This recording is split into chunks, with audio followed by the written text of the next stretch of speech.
Hey there, story lovers. Welcome back. Tonight, we're diving into a place that still makes my skin crawl just thinking about it, the basement where luggage never leaves. Buckle up, because this one's a real ride. My grandma, bless her soul, lived in this old Victorian house on the outskirts of town. A beautiful place, all gables and stained glass, but with a history darker than the shadows in its corners. She always told me stories about it, mostly heartwarming tales of family gatherings and summer parties. But there was one place she never talked about, the basement. Don't go down there, sweetie, she'd say, her eyes clouding over. Nothing good waits for you in that basement. Of course, being a curious kid, that only made me want to explore it more. It wasn't just curiosity, though. It was like the house itself was whispering, urging me to uncover its secrets. The basement door was tucked away at the end of a long, dimly lit hallway. It was always locked, and Grandma kept the key on her at all times. But one afternoon, when I was about 10, I found it, hanging on a nail behind a picture frame in the living room, a place she never would have suspected I'd look. My heart hammered in my chest as I slipped the key into the lock. The tumblers clicked, and with a slow, agonizing creak, the door swung open, revealing a staircase that disappeared into the inky blackness below. The air that wafted up was cold, heavy with the scent of mildew and something else, something indefinable, but undeniably unsettling. Armed with a flashlight, I descended. Each step groaned under my weight, the sound echoing in the oppressive silence. The air grew colder, the smell stronger, the beam of my flashlight danced nervously, revealing damp stone walls and cobwebs thick as curtains. And then I saw them, the luggage. Suitcases of every shape and size were stacked haphazardly against the walls, covered in dust and grime. Leather trunks with tarnished buckles, canvas duffel bags ripped and torn, even a few battered cardboard boxes tied with fraying rope. They looked forgotten, abandoned, like they were waiting for owners who would never return. I ran my hand over a particularly old leather suitcase, the leather cracked and brittle. A faded tag was still attached, bearing a name I couldn't quite make out. A chill ran down my spine. It felt like touching a ghost. As I ventured deeper into the basement, the collection of luggage grew larger, more imposing.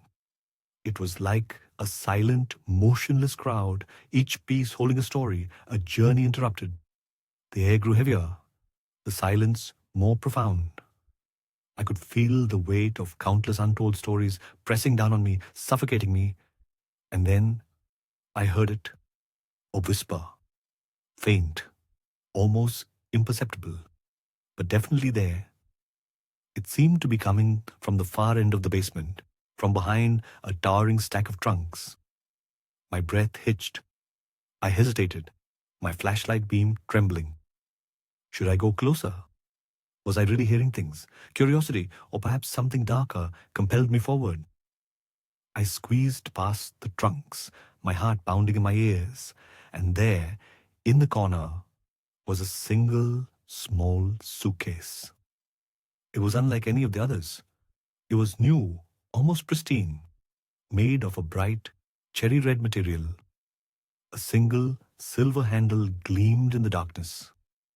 It looked completely out of place, like it didn't belong in this forgotten realm of lost luggage. As I reached out to touch it, the whispering grew louder, coalescing into a single word: leave. I recoiled, stumbling backward. The flashlight slipped from my grasp, clattering to the floor and plunging me into total darkness. Panic seized me. I scrambled blindly, desperate to find The stairs, the door, anything to get me out of that suffocating basement. I bumped into suitcases, tripped over loose straps, the whispers growing louder, more insistent, swirling around me like a vortex. Leave, leave, leave! Finally, I found the stairs. I scrambled up them, two at a time, bursting through the door and slamming it shut behind me. I fumbled for the key, locking the door with trembling hands. I never told Grandma what happened. I just returned the key to its hiding place and pretended nothing had happened. But I never forgot the basement, the luggage, or the whispers. Years later, after Grandma passed away, I inherited the house. I tried to sell it, but something always went wrong. Deals fell through. Buyers backed out at the last minute. It was like the house didn't want to be sold.